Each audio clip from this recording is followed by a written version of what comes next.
The city was silent at night except for the hum of old neon lights. Shadows stretched long across the empty streets. In those shadows sat a figure who did not belong. He was tall, thin, his skin a pale shade that seemed to drink in the light. Instead of reflecting it, his eyes glowed faintly. Not human.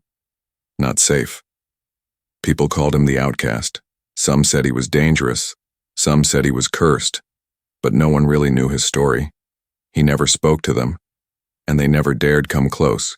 He had been on Earth for many months now, moving from place to place, always hiding, always running. He never stayed long, because wherever he stayed, fear followed. The humans could feel that he was not one of them. Children pointed, mothers pulled them away. Men muttered under their breath. He had learned to keep his head down, to live in the dark corners where no one wanted to look, but this night was not like the others. This night something strange happened while the Outcast sat in silence, listening to the hum of the street lamps.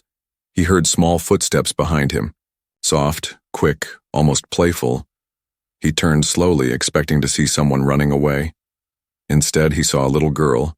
She could not have been more than 7 years old.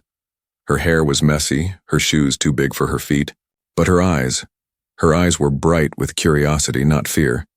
She walked right up to him, her tiny hands clutching a worn teddy bear. The Outcast froze. No one had ever dared come this close before. He thought she would scream, or cry, or run, but she only looked at him as if she had been waiting. "You look lonely," she said in a small voice. The alien tilted his head, confused. He had heard many things in his life. Threats, insults, commands, but never those words, never spoken to him. The girl stepped even closer, fearless. "You need a home," she continued. "My father needs a bride. I need a mom." She hugged her teddy bear tightly. "Maybe you can be with us," she whispered, as if it were the most natural thing in the world. The Outcast's eyes widened. His first thought was that this must be a trick. Humans did not offer him kindness. Humans feared him, hated him. And yet, this little girl was standing here, offering him something he had never dreamed of. A home, a family, a place where he could belong. He wanted to laugh, but he had forgotten how. He wanted to speak, but no words came. Instead, he only stared at her. His heart, or whatever part of him served as a heart, ached with a feeling. He did not recognize it was not fear, not anger, not sorrow. It was something softer, something dangerous, hope. The girl waited for him to say something, but he remained silent. Finally, she smiled as if she had understood his answer anyway. "You don't have to talk now," she said, "but you will come. I know you will." With that, she turned and skipped back into the night, leaving him alone once more. But the Outcast was not the same. Her words echoed in his mind, louder than the hum of the lamps, louder than the voices of fear he carried with him. "You need a home. My father needs a bride. I need a mom." He had spent years running from war, from enemies, from himself. He had crossed galaxies and lost everything. And yet, here on this small blue planet, a little child had seen him not as a monster, but as something else, something he did not believe he could ever be. For the first time in many years, he did not move from his place when the night grew cold. He did not run when he heard voices in the distance. Instead, he sat still, watching the direction the girl had gone. He wondered what kind of father she had. He wondered what kind of world she lived in, and he wondered, against all logic, against all reason, if he could really belong there. But even as he doubted, the seed was planted. The idea of home, somewhere deep inside, a decision began to form. He would not leave this city. Tonight he would wait just once to see if the girl returned, and if she did, he would listen, for he had nothing left to lose and perhaps everything to gain. The night grew darker, the street emptier. The alien sat in silence, but his thoughts were no longer silent. They raced with questions, with fears, with possibilities. Above, the stars glittered faintly through the clouds. To him, they were reminders of exile, of endless wandering. But tonight, for the first time, they also looked like distant lights leading to something new, something he did not yet dare to believe. A home, a family, a second chance. The girl's voice lingered like a promise. "You need a home," she had said. The alien lowered his head, closing his glowing eyes. Perhaps she was right. Perhaps, after all this time, he did. The next evening, the outcast waited in the same place, hidden in the corner of a broken street lamp.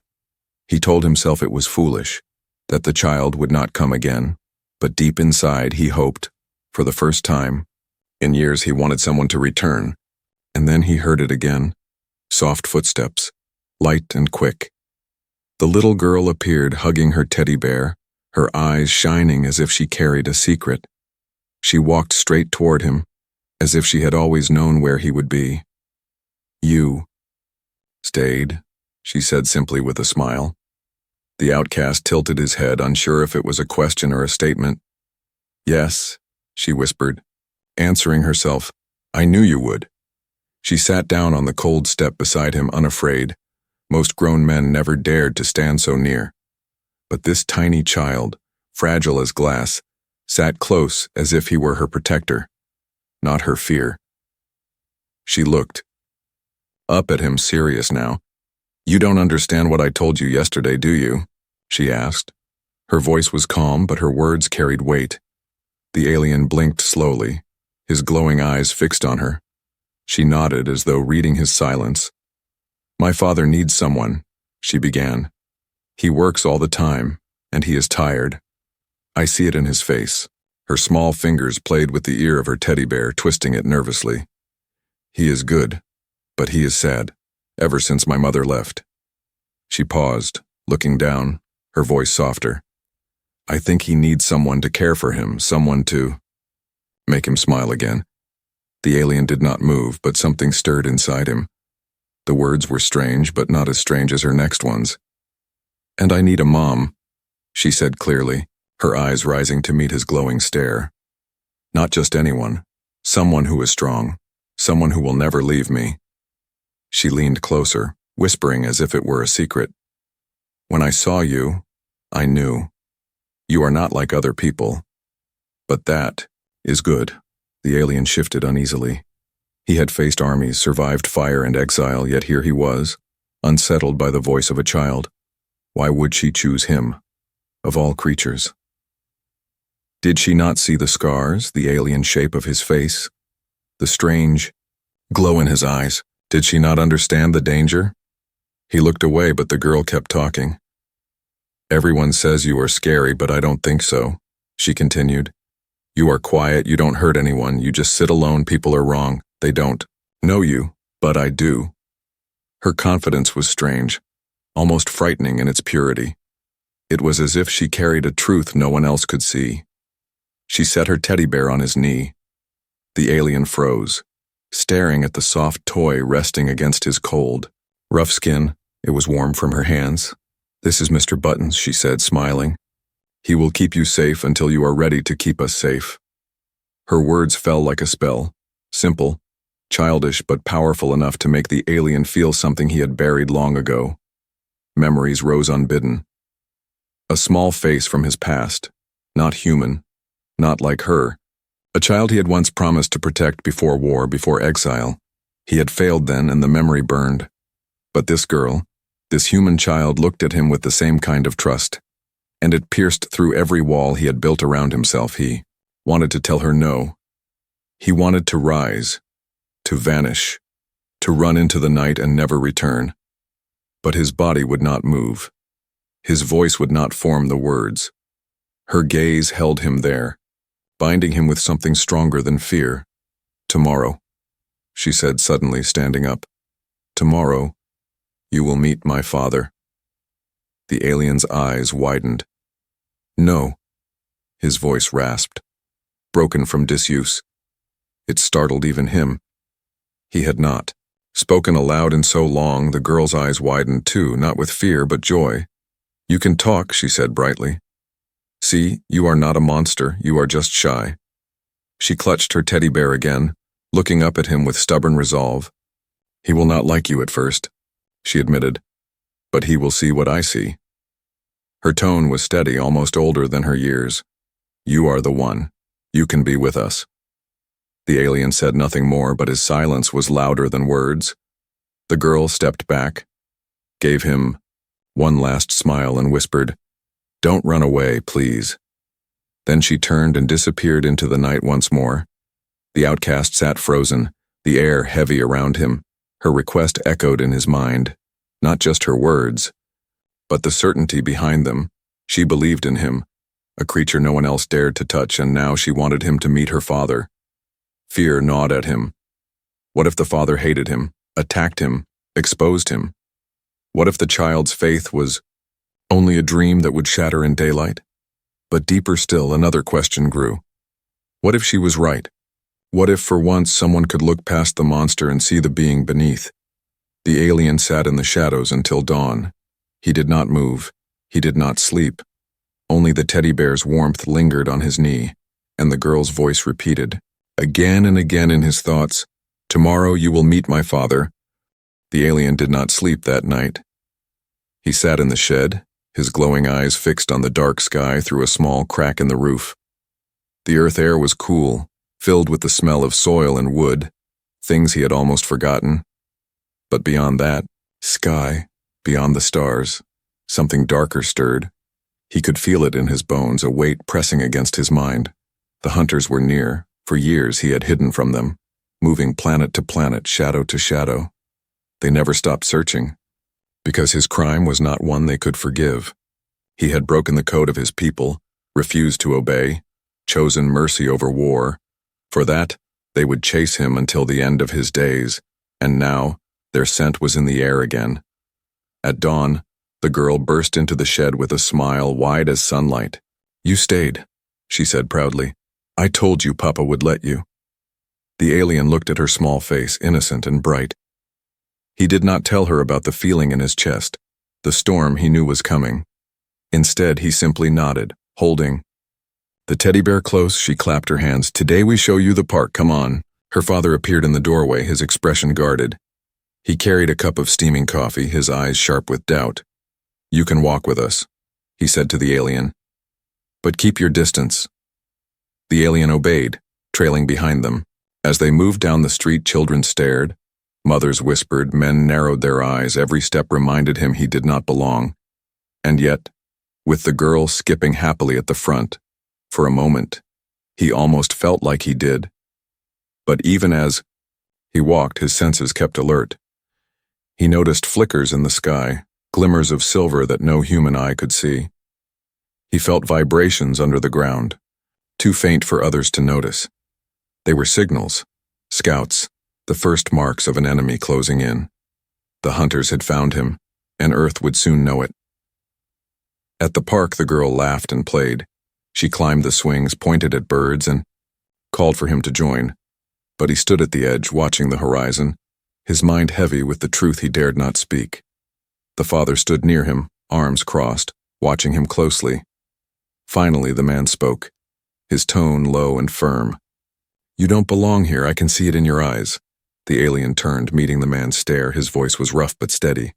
"Danger follows me," he admitted. The father's brow tightened. "What kind of danger?" Before the alien could answer, a sudden flash lit the sky, faint but sharp like a falling star. The alien's eyes narrowed. He knew it was no star. The girl pointed, laughing. "Look, Papa, a shooting star." Her father forced a smile, but the alien's hands clenched. "No," he whispered, "not a star." That night, after they returned home, the alien stayed outside. He did not enter the shed this time. He climbed to the roof instead. From there, he watched the heavens and he saw them, faint shadows moving against the stars.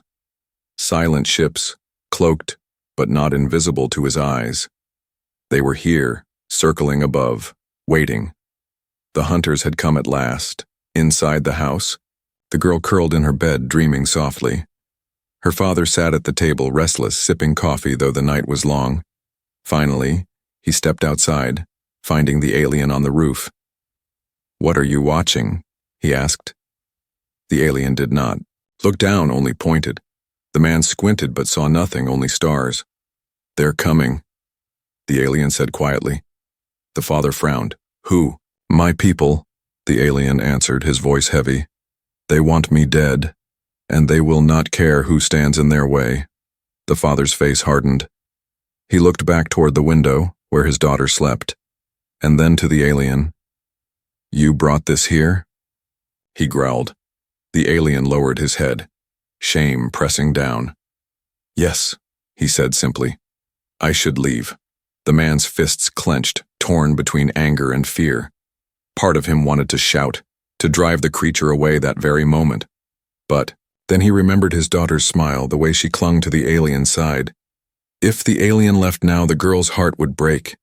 And worse, what if the hunters came anyway, tearing through the city to find him? Wouldn't it be better if the danger was faced here in the open with warning? The father sighed heavily, his eyes full of conflict. You should have never met her, he muttered.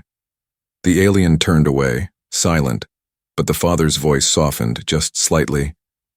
Still, if what you say is true, running won't save us now, will it? The alien's eyes glowed faintly, a sad kind of agreement. No, he whispered. It never does. In the distance, thunder rumbled across the night sky, but it was not storm thunder. It was the low hum of engines, the sound of war drawing near. The alien gripped the teddy bear once more. He knew the choice would come soon, to run again, as he always had, or to stay, to fight, to protect this fragile piece of hope he had found. The girl's words returned. To him, you need a home.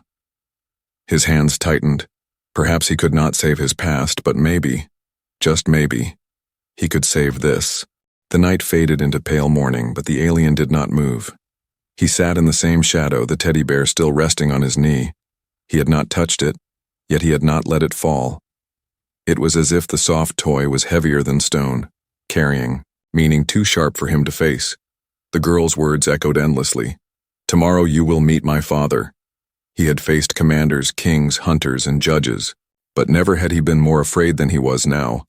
The thought of standing before a human man, a father, and being judged, not for crimes of war, but for the chance of belonging, was something he did not understand. He was not made for homes. He was made for battle, not for family, but for exile. And yet the girl had seen something different. Her innocent eyes had cut deeper than any weapon. She saw him as someone who could stay, someone who could protect, someone who could love. But love was a word that belonged to another life. A life buried in the ashes of memory, long ago on a distant world now lost. He had been a soldier. His people were tall, strong, bred for conflict. They fought under banners of fire, conquering system after system. He too had fought, but not because he believed. He fought because he was born into it, because war was the only path his kind offered. He remembered the weight of armor on his shoulders, the taste of dust and blood in the air, the endless marching across ruined landscapes. But most of all, he remembered the moment everything changed. It was on a small colony, not unlike this Earth city. The War Council had given a simple order: destroy everything, leave no survivors. The soldiers obeyed without question, but he had stopped. In the middle of screams, in the middle of fire, he had seen a child, not human, but innocent, small and afraid. The same wide eyes, the same trembling hands he had hesitated shielded the child instead of killing her. And for that one act, everything ended. His commanders called him traitor. His brothers called him coward. He was stripped of rank, beaten, cast out. He fled across the stars, hunted, branded as outcast. Everywhere he went, he carried the mark of betrayal. Not betrayal of his people, but betrayal of war itself. For years he wandered. No planet wanted him. No ship carried him for long. He learned to hide, to sleep under broken roofs, to speak less, until silence became his only companion. He told himself he did not regret his choice.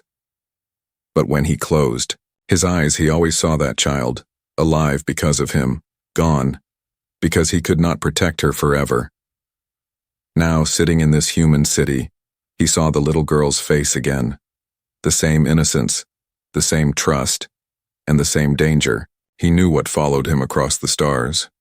Enemies, hunters, soldiers who never forgot betrayal. If they found him here, they would not hesitate to kill anyone near him, even a child. Especially a child. His glowing eyes dimmed with guilt. How could he stay near her? How could he allow her to believe in him when danger followed like a shadow? And yet, how could he walk away, now that hope had been placed in his hands? The morning sun rose higher, painting the broken streets gold. He finally stood, the teddy bear sliding gently into his hands. He stared at it, a strange warmth spreading through him. Once, he had sworn to protect a child and failed. Now, a second chance had come to him. Unexpected, unwanted, undeniable. But choices were never simple. If he met her father, the man would see his scars, his strange face, his alien eyes. He would see the danger. Would he throw him out? Would he protect his daughter from him? The alien almost hoped he would, because rejection would be easier than hope. Hope was fragile, and hope could destroy him more than war ever did. Still, the girl's voice rang like a bell in his mind. You don't have to talk now, but you will come. She believed in him without reason, without proof, and that belief pulled him toward a future he had never dared to imagine. He walked slowly through the empty morning streets, every step heavy with memory. He saw flashes of his past life in the broken glass in the shadows, armies marching, banners burning, children crying. He remembered the moment he refused to kill, the moment that changed everything, and he asked himself the question that never left him. Had he done the right thing, or had he doomed himself for nothing? Now, for the first time, he thought of the girl, her father, her request, her boldness. Maybe saving one child long ago had not been enough. Maybe the universe had given him another chance to prove his choice was not in vain, to protect again, to fight again. Not for war, but for something greater. He stopped at the edge of the street, looking toward the horizon. There, somewhere, was the girl's home.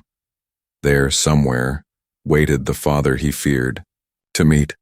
The sun glowed warm against his cold skin. He clutched the teddy bear tightly. For the first time in many years, he whispered words into the empty air. Maybe this time, he said softly. Maybe this time, I will not fail. The night faded into pale morning, but the alien did not move. He sat in the same shadow, the teddy bear still resting on his knee. He had not touched it, yet he had not let it fall. It was as if the soft toy was heavier than stone, carrying meaning too sharp for him to face. The girl's words echoed endlessly. Tomorrow you will meet my father.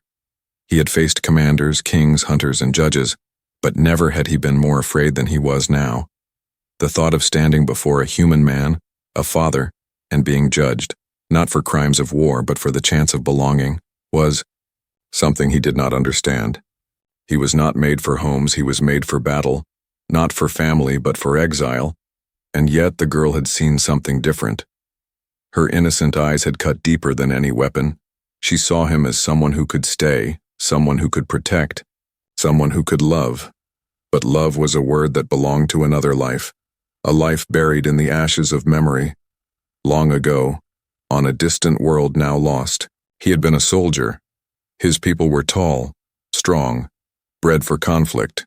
They fought under banners of fire, conquering system after system. He too had fought, but not because he believed. He fought because he was born into it, because war was the only path his kind offered.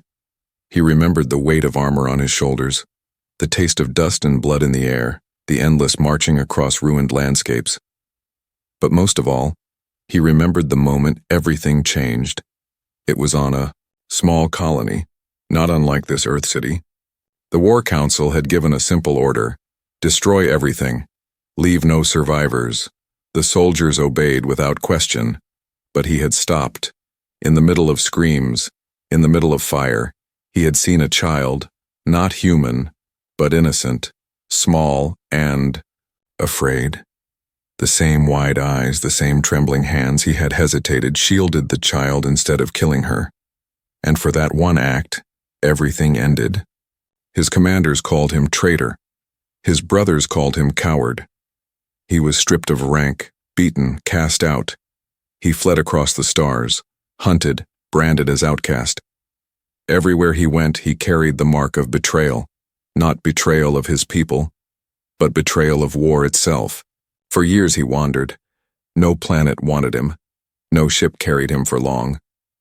He learned to hide, to sleep under broken roofs, to speak less, until silence became his only companion. He told himself he did not regret his choice. But when he closed his eyes, he always saw that child, alive because of him, gone, because he could not protect her forever. Now, sitting in this human city, he saw the little girl's face again, the same innocence, the same trust, and the same danger. He knew what followed him across the stars. Enemies, hunters, soldiers who never forgot betrayal. If they found him here, they would not hesitate to kill anyone near him, even a child, especially a child. His glowing eyes dimmed with guilt. How could he stay near her? How could he allow her to believe in him when danger followed like a shadow? And yet, how could he walk away, now that hope had been placed in his hands? The morning sun rose higher, painting the broken streets gold. He finally stood, the teddy bear sliding gently into his hands. He stared at it, a strange warmth spreading through him. Once, he had sworn to protect a child and failed. Now, a second chance had come to him. Unexpected, unwanted, undeniable. But choices were never simple. If he met her father, the man would see his scars, his strange face, his alien eyes. He would see the danger. Would he throw him out? Would he protect his daughter from him? The alien almost hoped he would, because rejection would be easier than hope. Hope was fragile, and hope could destroy him more than war ever did. Still, the girl's voice rang like a bell in his mind. You don't have to talk now, but you will come. She believed in him without reason, without proof, and that belief pulled him toward a future he had never dared to imagine. He walked slowly through the empty morning streets, every step heavy with memory. He saw flashes of his past life in the broken glass in the shadows, armies marching, banners burning, children crying. He remembered the moment he refused to kill, the moment that changed everything, and he asked himself the question that never left him. Had he done the right thing, or had he doomed himself for nothing? Now, for the first time, he thought of the girl, her father, her request, her boldness. Maybe saving one child long ago had not been enough. Maybe the universe had given him another chance to prove his choice was not in vain, to protect again, to fight again. Not for war, but for something greater. He stopped at the edge of the street, looking toward the horizon. There, somewhere, was the girl's home. There, somewhere, waited the father he feared to meet. The sun glowed warm against his cold skin. He clutched the teddy bear tightly. The night was silent, but the silence was heavy. The alien stood outside the small house, his eyes fixed on the dark horizon. Above, the sky rippled faintly with hidden shadows, ships that only he could sense. They were waiting, circling like wolves around prey. The hunters had come, and soon they would strike. Inside, the girl slept peacefully, unaware of the storm building. Her father sat by the window, restless, his jaw tight, his hands curled into fists. Every few minutes he looked at the alien outside, torn between anger and trust. Finally, he stepped out, his voice sharp. If danger is coming, then tell me what we face. The alien turned slowly, his glowing eyes solemn. They are soldiers, he said, his words heavy but clear. Stronger than humans, ruthless without mercy, they come for me, but they will kill anyone who stands near me.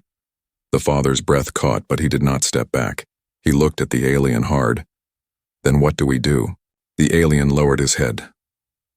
All my life I have run, he admitted. But if I run again, they will find you. They will take her, and I will not allow it. His voice grew firm, sharper than it had ever been. This time, I will fight. The Father's eyes flickered with fear, but also something else. Resolve. He nodded slowly. Then we fight with you. Together, they moved through the small house, gathering what little they could. The father pulled out old tools, an axe, a hammer, nails, rope. The alien showed him how to turn them into traps, how to use the ground and walls as weapons. They set wires across the yard, sharpened wooden stakes. The father worked with tense determination, the alien with silent skill. And though neither said it aloud, both felt the same weight. This was not just about survival, it was about protecting the girl. By dawn, the traps were ready. The father stood sweating, his hands raw, but his eyes steady. The alien stood tall, his scars lit faintly. By the rising sun, the girl appeared at the doorway, rubbing her sleepy eyes. "What are you doing?" she asked softly. Her father knelt, brushing her hair back. "Protecting you," he said. The alien said nothing, but placed the teddy bear in her hands. "Stay inside," he whispered, his voice deep but gentle. The girl clutched the bear, wide-eyed, sensing the danger but saying nothing. Then the air trembled. A low hum shook the ground, dust rising as lights flashed across the sky. From above, dark shapes descended, sleek ships of steel and fire. They landed in the field beyond, the house, the earth shaking as armored figures stepped out, tall, cold, their faces hidden behind helmets of silver. They moved in formation, carrying weapons that glowed with deadly light. One voice echoed, metallic and sharp. "Outcast, surrender, or all will burn." The alien stepped forward, standing. Tall in the yard, his voice rang strong. "No." The hunters paused, surprised at his defiance. "Then you will die," the leader hissed, and the attack began. The first soldier rushed forward, but a hidden wire snapped his leg from under. "Him!" He fell onto sharpened stakes, his cry cut short. The father swung his axe, striking another across the helmet, sending sparks flying. The alien moved like a shadow, his speed unnatural. He tore a weapon from one soldier's hands, striking him down with his own blade. For the first time in years, he was not running. He was standing, fighting, protecting. But the hunters were many, and more poured from the ship. Blades clashed, weapons fired, the yard lit with bursts of light. The father fought with raw strength, his arms burning. The alien fought with skill, his scars a map of every battle he had survived. Together, they held the line. The girl watched from the window, tears streaming, hugging her teddy bear. She whispered over and over, "Don't lose, don't lose." Her small voice seemed to carry to them, giving them strength. One soldier broke through the traps, charging toward the house. The alien saw him, his heart pounding. In one leap he was there, intercepting the soldier before he reached the door. He took the blow himself, pain tearing through his body. But he held the enemy fast, and with a final roar, he struck him down. The battle raged until the sun climbed high. At last, the hunters faltered, their numbers broken, their leader wounded. With a sharp command, the survivors retreated, their ships rising into the sky. The hum faded, leaving only silence. The ground was torn, the air heavy with smoke. But the house still stood, the father, dropped to his knees, breathing hard, his axe stained. The alien stood tall, bleeding, his chest heaving. Slowly, he turned to the house, to the window where the girl still watched. She ran outside, throwing her arms around him. "You stayed," she whispered through tears. "You didn't run." The alien lowered his head, his eyes soft. "No," he said, his voice rough. "Not this time." The father rose, staring at the alien, his doubt shaken, his heart heavy with gratitude. He stepped forward, placing a hand on the alien's shoulder. "You saved her," he said quietly. "You saved us, both." The alien closed his eyes, the weight of the past lifting, if only slightly. For once he was not outcast, not traitor, not hunted shadow. For once, he was protector. But far above, in the silent stars, more ships waited. The war was not over, yet for now, in this small house at the edge of the city, hope had taken root. and hope was stronger than fear. The battle was over, but the ground still carried scars. Smoke drifted from the broken field, the air heavy with the smell of ash. Shattered weapons lay among crushed soil and bent stakes. The yard looked ruined, but the small house still stood, stubborn and unbroken. The alien stood tall, though his body bled from deep cuts. He swayed with exhaustion but did not fall. The father, bruised and weary, leaned on his axe, his chest, rising and falling in ragged breaths, and in the middle of them, running barefoot across the torn earth, was the little girl. She threw her arms around the alien's waist, clinging tightly. "You didn't leave," she whispered through her tears. "You stayed with us." The alien lowered his head, his glowing eyes dim but gentle. His hand, scarred and heavy, rested awkwardly on her small shoulder. "No," he said softly, his voice rough with pain but steady. "Not this time." The father walked closer, watching the scene with tired eyes. For so long he had lived only to protect his daughter. He trusted no one, relied on no one, carried his grief like armor. But now, looking at the creature before him, he saw something unexpected. Not a monster, not a threat, but a guardian. One who had stood when others would have fled. One who had bled to protect a child not his own. "You saved her," the father said quietly. "You saved both of us." The alien met his gaze, silent, unsure how to respond. The father reached out, placing a hand on his shoulder. For the first time, the touch was not out of suspicion, but respect. "You have a place here," he said firmly. "If you want it."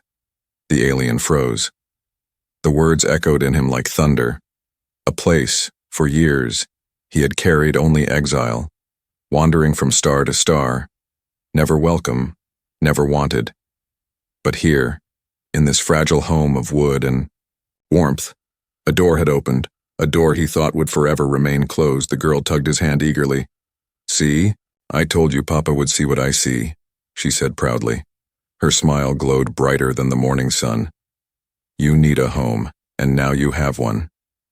The alien's chest ached with something he had long buried. Hope, painful, dangerous, but alive. He nodded slowly, his voice low. "Yes," he whispered. Home. Days passed, and slowly, the broken yard was mended. The father patched the fences. The alien lifted heavy beams with strength no human could match. Together, they repaired the damage not just of the battle, but of years of silence and fear. At night, the girl made them sit at the table together. She spoke of school, of dreams, of silly things. Her laughter filled the house, smoothing the edges of doubt and sorrow. The alien listened more than he spoke. But sometimes when the girl's eyes sparkled, when the father's tired smile softened, he felt something unfamiliar warming inside him. Belonging, yet he did not forget the stars above. At night he would step outside, staring upward. He knew the hunters would return, stronger, with more ships. His battle was not finished, but now he was no longer alone. He had something to fight, for something greater than survival. He had a family, fragile yet real. One evening, as they sat together, the girl asked, "Will they come back?" The room fell quiet. The alien met her gaze, and for once he did not hide the truth. "Yes," he said simply. Her eyes grew wide, but she did not cry. Instead, she squeezed his hand tightly. "Then we will be ready," she said with a brave nod. The father looked at her, then at the alien, and slowly nodded too. "Yes," he agreed. "This time we stand together." The alien closed his eyes. Long ago he had been cast out for refusing to kill. He had run, carrying only shame. Now he had found something worth more than redemption. Trust. He was no longer a nameless outcast. He was protector, father, guardian, not by blood, but by choice. The stars above still glittered with silent threats. But here, in the small house at the edge of the city, warmth glowed stronger than fear. The girl leaned against him, clutching her teddy bear. Her father sat across the table, silent but no longer distant, and for the first time in years, the alien felt peace. Outside, the night wind carried whispers of coming storms, but inside, a new family was born. Not perfect, not safe, not certain, but real. And in that fragile reality, there was hope. Hope, enough to face the galaxy. The girl's voice broke the silence one last time. "You are not alone anymore," she said softly, half asleep. The alien looked down at her, his glowing eyes soft. "No,